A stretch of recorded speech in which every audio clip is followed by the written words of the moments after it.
নমস্কার আমাদের সেই দর্শকবৃন্দ, যে দর্শকবৃন্দ এই ভিডিওটা দেখছো। স্যার আগে অ্যানাউন্সমেন্টটা করে দিন যে our channel does not promote any violence or harmful content. All content are provided by educational purpose. আমাদের চ্যানেল কোনো রাজনৈতিক বিষয় নিয়ে আলোচনা করে না, কিন্তু রাজনৈতিক নেতাদের সমাজের উপর কি প্রতিক্রিয়া পড়ে সেই সমস্ত বিষয় নিয়ে আলোচনা করে এবং সেটা সমাজের উপর কি রকম প্রভাব ফেলে সেগুলো নিয়ে আলোচনা করে। আজকে যে বিষয় নিয়ে আলোচনা করব স্যার, আপনি কিন্তু বুঝতে পারছেন স্যার বিষয়টা কি। প্রথমত সিবি আনন্দ বোসকে নিয়ে আমরা আলোচনা করব। লজ্জা, হ্যাঁ বলুন। আগে একটা টাইটেলটা দিয়ে দিই, the real face of CV Ananda Bose, the darkness face of একদম সিবি আনন্দ বোস। একদম স্যার শুনুন তাহলে, আজকে ঘটনাটা যাওয়ার আগে আমি কিছু একটা জিনিসটা তোমাদের সামনে ইন্ট্রো তুলে ধরতে চাইছি। একটা মেয়ে, যুবতী মহিলা, মানে যুবতী বলতে তাকে যুবতী বলা ভুল হবে, সিবি আনন্দ বোস তার দাদুর বয়সী হবে, সেরকম একটা মেয়ে। ঠিকই শুনেছেন তোমরা ঠিকই শুনেছো। সেরকম একটা ছোট্ট মেয়ে, সে এখনো দুধ ভালোভাবে খেতে পারে না, মানে বলতে চাইছি যে ঠিক মতো করে সে এখনো কথা বলতে শেখেনি, সেই রকম একটি মেয়ে, ফুটফুটে একটা মেয়ে যে সবেমাত্র যৌবনে পদার্পণ করেছে। সেই একটা মেয়ে তার সংসারের তাগিদে, বা আমি ধরে নিলাম কোনো কিছু একটা তাগিদে তার প্রয়োজন আছে, সেই সাপেক্ষে টুকুস টুকুস টুকুস করে এক পা করতে করতে করতে করতে কোথায় পৌঁছালো স্যার? রাজভবনে। তারপর সেই মেয়েটার নিথর দেহ আর ফিরে এলো না। কিন্তু এই ঘটনাটা ঘটলে কিন্তু খুব ভালো হতো। দর্শকবৃন্দ শুনে নাও কেন কথাটা বললাম। এটা ভালো হতো সিবি আনন্দ বোসের, তাহলে কোনো প্রমাণই থাকতো না। এটা যদি না ফিরতো তাহলে কিন্তু সিবি আনন্দ বোসের সুবিধা হতো, কারণ কোনো প্রমাণই থাকতো না সিবি আনন্দ বোসের বিরুদ্ধে।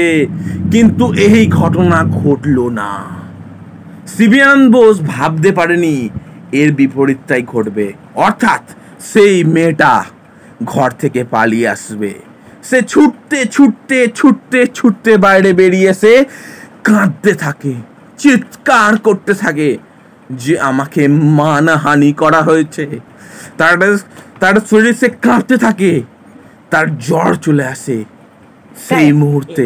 এইবার একটু বলুন স্যার। আমি বলছি স্যার, ঘটনাটা দর্শক বিন্দুদের ফার্স্টে বোঝাতে হবে যে কতটা নির্লজ্জ, মানে এত ছোট একটা মেয়ের সাথে এরকম নির্লজ্জপূর্ণ ঘটনা।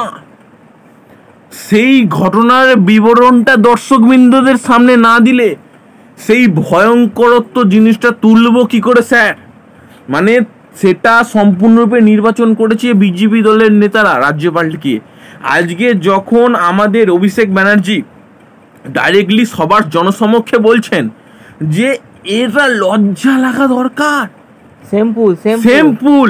আজকে জয়দেব ধানকার সেও কিন্তু রাজ্যপাল ছিল, কিন্তু সে রাজ্যপাল থাকাকালীন এত গুরুত্বপূর্ণ কাজের সাথে যুক্ত ছিল, কিন্তু তাকেও ছাপিয়ে গেছে।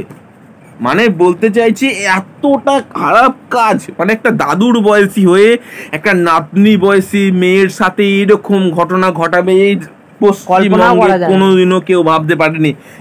আমার পরক্ষণে তিনি বললেন, অর্থাৎ আমাদের বলতে চাইছি যে অভিষেক ব্যানার্জি পরক্ষণেই বললেন না হওয়ার কি আছে।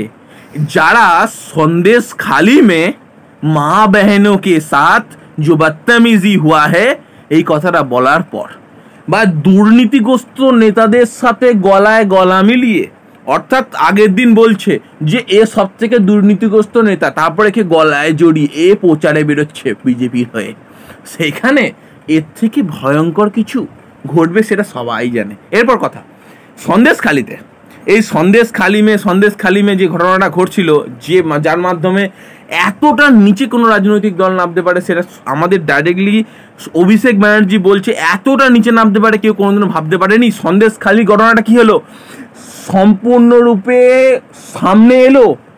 গঙ্গাধর কয়াল কি বললেন সেই বিষয়টা যখন সামনে এলো, তখন তো মাথা নিচু করার বিষয় হয়ে গেছে আমাদের বিজেপি দলের নেতাদের, এই শুভেন্দু অধিকারী, রেখা পাত্রের মতো নেতাদের। কিন্তু কি হলো, সেই জায়গা থেকে তারা ক্ষমা তো দূরের কথা, তার বিরুদ্ধে গিয়ে বলে যাচ্ছে। তিনি বলছেন যদি আমার কোনো ভুল হয় কিন্তু সমাজের বিরুদ্ধে গিয়ে দাঁড় করিয়ে সবাই মিলে আমাকে বলুক, আমি সে তার পেছনে প্রোটেস্ট করবো। সামনাসামনি কথা বলার মতো, কই কথা বলার মতো তাকে প্রশ্ন করুক তো, এই যে ঘটনাটা বিজয় মালিয়া দেশ থেকে চলে গেল, বা থেকে এই সব থেকে গুরুত্বপূর্ণ বিষয় আদানিকে দেশ বিক্রি করে দেওয়া হলো, এই যে সব থেকে বলতো মণিপুরের যে ঘটনাটা হলো, প্রকাশ্যে দাঁড়িয়ে মেয়েটার সাথে কি ঘটনা হলো সেই বিষয় নিয়ে প্রশ্ন করুক। তো তারপরে তিনি ডাইরেক্টলি একটা প্রশ্ন করলেন যে কিছু নিউজ চ্যানেল আছে, সেই নিউজ চ্যানেলের নামটা আমি করছি, কিন্তু সেটা হয়তো এডুকেশনাল পারপাসের জন্য, দর্শক বিন্দুকে বুঝতে হবে সেই নিউজ চ্যানেল শুধু এক চোখা ভিডিও করে, অর্থাৎ এক চোখা নিউজ সমাজের সামনে উপস্থাপিত করে। তিনি বলতে চাইছেন যে সমাজের আজকে কি অবস্থা এই সমস্ত নিউজ মিডিয়াদের জন্যই, কারণ তারা শুধু এক চোখা, মানে তারা যদি পেদেও দেয় বলে হ্যাঁ খুব ভালো হয়েছে, দেশটাকে যদি বিক্রিও করে দেয় তাও বলে খুব ভালো হয়েছে। এই বিষয়টা কিন্তু আজকে বলতে চাইছি, যদি এরকম একটা ঘটনা যে আমি দুর্নীতি করছি, স্যার চলুন দুর্নীতি করে আসি, দুজন মিলে দুর্নীতি করলাম, করার পর চলো আমরা গেরুয়া শিবিরে ঢুকে পড়ি, সঙ্গে গেরুয়া শিবিরে ঢুকে পড়লে সম্বে মাত্রই সে হচ্ছে ভগবান হয়ে গেল। যেমন আমাদের অভিজিৎ গাঙ্গুলি, তিনি এতজনের চাকরির গোষ্ঠীপিণ্ডি ও ষষ্ঠী পুজো করার পর তিনি যখন গেরুয়া শিবিরে ঢুকে পড়লেন, তিনি ভগবান হয়ে গেলেন মানুষের কাছে। এইটাই তিনি জনগণের সামনে উপস্থাপন করতে চাইলেন যে কেজরিওয়ালের মতো এত সুন্দর ব্যক্তিত্ব, সে যখন সমাজের বিরুদ্ধে প্রতারিত হয়, তাকে যখন জেলে ঢোকানো হয় মিথ্যা মামলায়, আমরা তো সেখানে কোথায়, সেখানে এই দলটি কতটা নিচে নামতে পারে সেই বিষয় নিয়ে কিন্তু সন্দেহ প্রকাশ করছেন আমাদের অভিষেক ব্যানার্জি। এবার আমাদের স্যার অনেক গুরুত্বপূর্ণ কিছু বলবেন, সেগুলো হাড় কাঁপানো কথা। আমাদের বিশটা স্যার যে তথ্যগুলো তুলে ধরলো সেগুলো যথেষ্ট মানে একেবারে মানে উন্মাদ করে দেওয়ার মতো তথ্য। 1 মিনিট দর্শক তোমার সাথে 1 মিনিট মিউট চাইছি। তো এইখানে দাঁড়িয়ে কয়েকটা কথা বলি, কেজরিওয়ালের প্রসঙ্গ নিয়ে আমি বলি, তারপর আমি আসছি বিষয়টা নিয়ে। কেজরিওয়ালের যে পার্টিটার নাম আম আদমি পার্টি, তো এইখানে কি হয়েছে না, এই যে কেজরিওয়াল তিনি কিন্তু যখন দাঁড়াবেন ভোট, তার কী হবে, তার লোক তাকে ঢেলে দেবে যে আপনার আমি ভোট। তো এইখানে দাঁড়িয়ে কেজরিওয়ালের সেই ব্যক্তিত্ব কি করেছে, তাকে ভোট প্রদান মানে কোনো দরকার নেই কোনো কিছু ছলচাতুরি করা, ভোট এমনি তার কাছে চলে আসবে, ঠিক আছে, তার প্রচারেরও দরকার নেই। তিনি যদি জেল থেকে বেরিয়ে গেছেন ঠিক কথা, যদি জেলেও থাকতেন ভোট তার কাছেই আসতো, এমন একজন ব্যক্তিত্ব। সেই রকমের ব্যক্তিত্বের সঙ্গে যদি আমরা অভিষেক বা তৃণমূলকে বা মুখ্যমন্ত্রীর তুলনা করি খুব একটা ভুল হবে না। তো সেই রকম ব্যক্তিত্ব সম্পন্ন অভিষেক ব্যানার্জি কিন্তু আমাদের সামনে এমন কয়েকটা তথ্য তুলে ধরলেন এবং উপস্থাপনা করলেন, যার দ্বারা কিন্তু আমরা এটুকু বুঝতে পারবো যে এই যে তৃণমূল দলকে ছোট করার জন্য কিন্তু অনেকেই কিন্তু মানে অনেক ব্যক্তিরাই কিন্তু, অর্থাৎ অন্য পার্টির অনেক ব্যক্তিরাই কিন্তু প্রতিনিয়ত চেষ্টা করছেন, কিন্তু দুর্ভাগ্যজনকভাবে তাদের যেই প্রতিটা প্রয়াসে কিন্তু কোনো না কোনোভাবে ঈশ্বরের কৃপায় ব্যর্থ হয়ে যাচ্ছে। যেমনটা দেখা যাচ্ছে যে সন্দেশখালী ঘটনাটাকে নিয়ে নরেন্দ্র মোদীর ভারতবর্ষ থেকে একেবারে, অর্থাৎ ভারতবর্ষে যে একটা বড় জায়গায়, ভারতবর্ষের মতো একটা বৃহৎ একটা দেশের যে শাসক নরেন্দ্র মোদী, তিনি কিন্তু কী করলেন, দিল্লি বা যেটা আমরা গুজরাট বলি না কেন, সেখান থেকে এসে কিন্তু তিনি চলে গেলেন কোথায়, একবারে পশ্চিমবঙ্গে এলেন 5 বছর পর, সন্দেশখালীর মতো জায়গাকে কেন্দ্র করে, সেই উত্তেজনাকে কেন্দ্র করে। তো এইখানে দেখা যাচ্ছে অমিত শাহ হঠাৎ করে তিনি ভারত এলেন, এর আগে মানে পশ্চিমবঙ্গে এলেন, এর আগেও তিনি এসেছিলেন একবার, তো এখনও এলেন। তো এরপরে দেখা যাচ্ছে কে এলেন না, এরপরে উত্তরপ্রদেশের যিনি আর কি মুখ্যমন্ত্রী, যাকে আমরা যোগী আদিত্যনাথ বলে চিনি, সেই যোগী আদিত্যনাথও কিন্তু তিনি এই পশ্চিমবঙ্গের বুকে পা রাখলেন।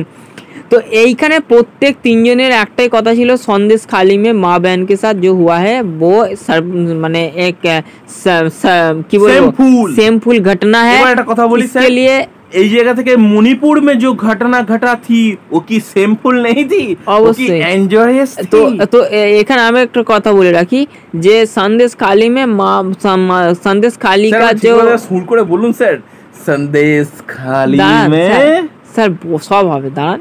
সন্দেশ খালি का जो माँ बहना है वो दुर्गा मातृ स्वरूपिणी আছে। তো এই দুর্গা মাতৃস্বরূপিণী সন্দেশখালীর মহিলারা, আর মণিপুরের মহিলারা হচ্ছে ওরা কারা, ওরা হচ্ছে শূর্পণখা। সন্দেশখালীর মহিলারা ওরা কে, ওরা হচ্ছে তোমার সেই শ্রীকৃষ্ণকে দুধ খাওয়ানোর জন্য যে রাক্ষসগুলো এসেছিলো, সেই রাক্ষসীটা, সেই পুতানা রাক্ষসী না কি বলে, সেই রাক্ষসী হচ্ছে মণিপুরের মহিলারা, আর আমাদের সন্দেশখালীর মহিলারা মাতৃস্বরূপিণী, আর ওরা হচ্ছে পুতানা। ওদের কথা বাদ দাও, ওরা ওরকম হয়, ও ওরকম। অর্থাৎ এখান থেকে আমরা বুঝতে পারছি যে বিরোধী এইখানে যে সাধারণ মানুষের কষ্ট নিয়ে কারোর কোনো মাথা ব্যথা নেই। কোনো দল যে দল নাকাচ্ছে যে মা বেহেনকে সাথ তাদের আসলে মা বেহেনের সঙ্গে কোনো সম্পর্ক ছিল না আর নেইও। তাদের জাস্ট একটা উদ্দেশ্য যে ওই ইস্যুটাকে কেন্দ্র করে ভোটটাকে নিজেদের দিকে টানা, এটাই ব্যাপার। তাদের মা বেহেনের সঙ্গে কি হয়েছে ভাগাড়ে যাক, ভোটটা আমাদের দিকে টানতে হবে, এটাই আমাদের কাছে মদ্দাম ইস্যু। এবং একটা ইস্যু আমরা পেয়েছি, এই ইস্যুটাকে ছাড়লে হবে না, এই মা বেহেন দিয়েই আমাদের চালাতে হবে। তো এই মা বেহেন চলছে এখন। তো এইখানে কি দেখাচ্ছে, অভিষেক ব্যানার্জি কিন্তু কয়েকটা এই সময় সিবি আনন্দ বোসের একটা কর্মকাণ্ডে ক্ষুব্ধ হন এবং তিনি এর বিরুদ্ধে প্রোটেস্ট করেন। সিবি আনন্দ বোস কী করেছেন, এক যুবতীর সঙ্গে কিন্তু শ্লীলতাহানির মতো নোংরা ঘটনা ঘটিয়েছে বলে অভিযোগ তুলেছে সেই মহিলা, সেই যুবতী। এবং তারই প্রেক্ষিতে দেখা যাচ্ছে তদন্তের নির্দেশ বা তদন্তের কিন্তু আর্জি জানানো হয়েছে হাইকোর্ট বা সুপ্রিম কোর্টের তরফে, বা জানানো হবে এমনটাই অভিষেক ব্যানার্জির বক্তব্য। তো এইখানে দেখা যাচ্ছে অভিষেক ব্যানার্জি প্রথমে বললেন যে এই রাজ্যপাল একটা রাজ্যপাল হিসাবে নিরর্থক এবং এই রাজ্যপাল কিন্তু ব্যর্থ একজন মানে পরিচালক হিসাবে, এবং তিনি তার ক্ষমতার অপব্যবহার করছেন। তিনি জানেন যে রাজ্যপাল যে ক্ষমতায় রয়েছেন, সেই রাজ্যপালের যে সিট, সেই সিটে যেহেতু তিনি বসে, তাই তার বিরুদ্ধে কোনো অভিযোগ আনলে তার বিরুদ্ধে কোনো তদন্ত হবে না। তো তারই একটা সুযোগ নিয়ে সেই মহিলা বা সেই যুবতীর সঙ্গে কিন্তু শ্লীলতাহানির মতো একটা নোংরা ঘটনা ঘটিয়েছে। এবং এই দেখা যাচ্ছে যে তিনি সিসিটিভি ফুটেজ দেখানোর মাধ্যমে নিজেকে নির্দোষ প্রমাণ করার চেষ্টা করছে গোটা পশ্চিমবঙ্গের বুকে। কিন্তু অভিষেক ব্যানার্জির প্রশ্ন এইখানেই যে তিনি ইন্টারনাল ফুটেজটা কোথায় গেল, ভেতরের ফুটেজটা দিন, অর্থাৎ সেই রুমে যে রুমে তাদের মিট আপ হয়েছিল সেই রুমের ফুটেজটা ঘটেছিল সেইটা দিন। আজ 96 ঘন্টা হয়ে যাওয়ার পরেও কিন্তু 2-3 দিন হয়ে যাওয়ার পরেও কিন্তু কোনো ফুটেজ তিনি দিতে পারেননি। অথচ বাইরের ফুটেজ দিয়ে জনগণের সামনে এমন দেখাচ্ছে যে তিনি ধোয়া তুলসী পাতা, তিনি কিছুই জানেন না। তো এই ধোয়া তুলসী পাতা প্রসঙ্গেই অভিষেক ব্যানার্জি খুব ভয়াবহ তথ্য তুলে ধরলেন। তিনি বললেন যে অনেক মিডিয়া আছে আমাকে প্রশ্ন করেন যে আমি নাকি এই চুরি করেছি, আমি বালি চুরি করেছি, শিক্ষা চুরির সঙ্গে আমি যুক্ত, এই মুখ্যমন্ত্রী নাকি এই চুরির সঙ্গে যুক্ত, সব টাকা মুখ্যমন্ত্রীর কাছে যায়, মুখ্যমন্ত্রী নিয়েছে, সব মেনে নিল। তো এইখানে একটা বক্তব্য ফার্স্ট তোমরা আমাকে বলো যে নরেন্দ্র মোদী 2 দিন আগে বলেছিল যে ভারতবর্ষের সবচেয়ে বেশি দুর্নীতিগ্রস্ত ব্যক্তি অর্থাৎ একটা ব্যক্তি, তাকে পরবর্তীকালে দেখা যাচ্ছে ভোট প্রচারে নিয়ে তাকে পাশে বসিয়ে চা খাচ্ছে, ভোট প্রচারে বেরিয়ে বলছে এই যে ভোট দিন, আপনি তো খুব ভালো ভালো। তো আগে যান, মিডিয়াকে প্রশ্ন বলছে, মানে মিডিয়াকে থ্রো করে বলছে যে আগে যান, গিয়ে আগে একদম বিজেপিকে প্রশ্ন করুন যে এই যে অপরাধগুলো হচ্ছে সমাজের বুকে, তার বিরুদ্ধে আগে রুখে দাঁড়ান এবং তাদের গিয়ে প্রশ্ন করুন যে এইগুলো কেন হচ্ছে। যেমনটা আপনারা আমার সঙ্গে বা আমাদের দলের সঙ্গে করছেন, যে বিপরীত পক্ষ মানে যেরকমভাবে আপনারা আমাদের একখোসামি বা একঘেয়েমিভাবে দৃষ্টিতে মানে দেখানোর চেষ্টা করেন মিডিয়ার সামনে, সেরকমটা যান কেউ হতে জিজ্ঞাসা করুন। আপনার মিডিয়া আপনাদের যে মেরুদণ্ড সেটাকে সোজা রেখে আপনারা সঠিক সকলকে প্রশ্ন করুন, একচোখামি করবেন না, এটাও কিন্তু বললেন অভিষেক ব্যানার্জি। এবং বললেন যে আমি তো সর্বদাই আপনাদের সামনেই আছি, জনগণের সামনে আছে, আমি তো পালিয়ে যাইনি কোথাও। মাঝে মধ্যে আমাকে একটু বাইরে যেতে হয়েছিল, সেখানে দাঁড়িয়ে কত কি রাজনীতি যে আমি বাইরে গেছি কেন, আমি এই নিয়েছি, আমি ওই টাকা নিয়ে ওই বেরিয়ে গেছি, যত সব বলছে। ঠিক আছে, ওটা মিডিয়ার বক্তব্য, সে প্রশ্ন করতে পারে, কিন্তু আমি তো এখনো তোমাদের সামনেই তো দাঁড়িয়ে, আমি কোথায় পালিয়ে গেছি? আমি তো উত্তর দেওয়ার জন্য আপনার সঙ্গে দাঁড়িয়ে আছি। তাহলে আগে যান, গিয়ে যাদের প্রশ্ন করার তো আগে দরকার যান তাদের গিয়ে করুন, তারপরে আমাকে করবেন, আমি তো পালিয়ে যাব না। তো এইখানে দাঁড়িয়ে তিনি বললেন যে এই যে দেখা যাচ্ছে যে যারা অন্যায় করছে তারা সব বিজেপিতে ঢুকে যাচ্ছে, এবং দেখা যাচ্ছে যে তারা কিন্তু বেঁচে আছে, তাদের পিছনে নো সিবিআই নো ইডি। কিন্তু দেখা যাচ্ছে যেটা বিরোধী দল হোক না কেন, অর্থাৎ বিজেপি বহির্ভূত দলই হোক না কেন, সেখানে যখন হচ্ছে আপনি দুর্নীতি করেছেন, আপনি জেলে যান, আপনি কেজরিওয়ালই হন বা ভালো মন্ত্রী হন না কেন, বা ভালো কেউই সমাজের পক্ষে ভালো কাজ করুন না কেন, আপনি বিজেপি হ্যাঁ কিনা, একদম আপনি নন তো, আপনি আগে জেলে যান, এই মুহূর্তে জেলে ঢোক। একদম। তো আমাদের বিষ্ণু স্যার যেটা বললো যে বিরোধী পক্ষ যদি হয়, অর্থাৎ বিজেপি বহির্ভূত যে কেউ কোনো অপরাধ নাও করে থাকলে তা কিন্তু ঢুকিয়ে দিচ্ছে জেলের ভেতর, যে এই করেছে আন করেছে ধান করেছে। তো বিজেপি যদি হয় তার বিরুদ্ধে নো অ্যাগেন্স্ট নো স্টেপ, কোনো স্টেপ নেওয়া যাবে না। তো এবং বললেন যে এই যে রাজ্যপাল তিনি কিন্তু কি না বিজেপি দ্বারা নির্বাচিত, তাই তার কাছে এই যে ব্যাপার এটা কিন্তু কাঙ্ক্ষিত। তো এইখানে দাঁড়িয়ে স্পষ্টই বললেন যে সন্দেশখালির মতো যে ঘটনা, সেই ঘটনায় কিন্তু মা মা বলে সম্বোধন করছে। আর দেখুন ভেতরে গিয়ে বিভিন্ন রাজ্যে ঘুরে ঘুরে দেখুন, সেখানের মাগুলোর অবস্থা দেখুন, মাগুলোকে যেন মনে হচ্ছে একটা মানে মায়ের আচরণ নয়, ওগুলোকে যেন অন্য কিছু মানে যেটা বলার নয় সেরকম আচরণ মনে হচ্ছে। একদম দেখুন না, শুধু খাচ্ছে আর ফেলে দিচ্ছে, মানে এরকম একটা পজিশন, খাচ্ছে আর ফেলে দিচ্ছে একদম। তো এইরকমই একটা বিষয় রয়েছে, ইন্ডাস্ট্রি গড়ে দেওয়ার চিন্তা ভাবনা করছে। তো দর্শক কিন্তু তোমরা এবার জাগো, মানে এটা আমরা মানে অভিষেক ব্যানার্জি বক্তব্য। তো এইখানে দাঁড়িয়ে দর্শক কিন্তু তোমরা বিজেপি তৃণমূল যে কেউ হোক না কেন, অনেকের মনে হতে পারে যে আমাদের দলকে এরকম খারাপ বলছে। দেখো খারাপ বলার প্রশ্নটা নয়, এখানে একটা ব্যক্তি তার যে বক্তব্য, তার যে মনের ভাব এবং তার যে প্রোটেস্টিক যে মোটিভ বা যে মতামত, সেটা কিন্তু আমরা আমাদের ভিডিও ব্যক্ত করলাম। এরমটা অনেকেই হয়েছে যে বিজেপিরও কিছু বক্তব্য থাকে যেগুলো কিন্তু তৃণমূলের বিরুদ্ধে থাকে, আমরা সেইগুলো নিয়ে আলোচনা করি। সুতরাং আমাদের চ্যানেল কোনো একতরফা, যেমনটা অভিষেক ব্যানার্জির বক্তব্য যে কিছু চ্যানেল আছে একতরফা বলে, আমরা বলে রাখি আমরা একতরফা কোনো কথা বলি না। যেটা দোষ সেটা সত্যি, যেটা সমাজের বিরুদ্ধে আর কি খারাপ, তা নিয়ে আমরা অবশ্যই গর্জে উঠি এবং গর্জে বা প্রোটেস্ট করে আমাদের কাজ। হ্যাঁ, অনেক ক্ষেত্রে হয়তো যদি আমাদের কারোর যদি ব্যক্তিগত খারাপ লেগে থাকে, তো সেক্ষেত্রে আমরা সরি, কারণ আমরা কোনো ব্যক্তিগত কাউকে আক্রমণ নয়, কিন্তু তাদের কাজকর্ম ক্রিয়াকলাপ যদি সমাজের বুকে খারাপ প্রভাব ফেলে, তো আমরা সব সময় আমাদের চ্যানেল রয়েছে, তার যদি সাধারণ কোনো ব্যক্তি হয় আমরা তার বিরুদ্ধে প্রোটেস্ট করব। যেমন গঙ্গাধর কয়ালের যে বক্তব্য, সেটা কিন্তু সম্পূর্ণরূপে মিথ্যা, এটা প্রায় প্রমাণ হয়ে গেছে। এবং এই যে সন্দেশখালী ঘটনার পেছনে যে বিজেপির ক্রিয়াকলাপটা কোথাও না হাত রয়েছে, সেটা কিন্তু প্রমাণ হয়ে গেছে ইতিমধ্যে।